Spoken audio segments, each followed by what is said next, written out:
ایک شخص حسن بصری رحمہ اللہ کے پاس آیا، چہرے پر پریشانی تھی، کہنے لگا حضرت زمین خشک ہو گئی ہے، بارش نہیں ہو رہی۔ حسن بصری رحمہ اللہ نے جواب دیا استغفار کیجیے، استغفر اللہ، استغفار کیجیے۔ دوسرا آیا، بولا فقیر ہو گیا ہوں، تنگ دست ہوں، دعا کیجیے رزق میں وسعت ہو جائے، برکت ہو جائے۔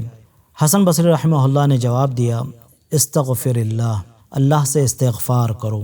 تیسرا شخص آیا، حضرت اولاد نہیں ہے، دعا کریں اللہ بیٹا دے دے۔ فرمایا استغفر اللہ، اللہ سے استغفار کرو۔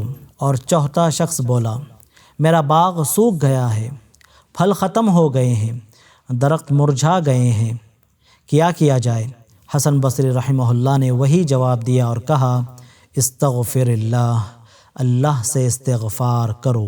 قریب بیٹھے ربیع بن صبیح رحمہ اللہ بول پڑے، حضرت سب لوگ الگ الگ شکایتیں لے کر آئے اور آپ نے سب کو ایک ہی جواب دے دیا استغفر اللہ، اللہ سے استغفار کرو۔ تو حسن بصری رحمہ اللہ مسکرائے اور فرمایا میں نے اپنی طرف سے کچھ نہیں کہا، اللہ تعالیٰ نے خود فرمایا فَقُلْتُ اسْتَغْفِرُوا رَبَّكُمْ إِنَّهُ كَانَ غَفَّارًا يُرْسِلِ السَّمَاءَ عَلَيْكُمْ مِدْرَارًا وَيُمْدِدْكُمْ بِأَمْوَالٍ وَبَنِينَ وَيَجْعَلْ لَكُمْ جَنَّاتٍ وَيَجْعَلْ لَكُمْ أَنْهَارًا۔ تو میں نے کہا اپنے رب سے معافی مانگ لو، یقیناً وہ ہمیشہ سے بہت معاف کرنے والا ہے، وہ تم پر بہت برستی ہوئی بارش اتارے گا، اور وہ مالوں اور بیٹوں کے ساتھ تمہاری مدد کرے گا، اور تمہیں باغات عطا کرے گا، اور تمہارے لیے نہریں جاری کر دے گا۔ غور فرمائیے، اس آیت میں استغفار کا حکم ہو رہا ہے اور استغفار کے بدلے بہت ساری نعمتوں کا اعلان ہو رہا ہے۔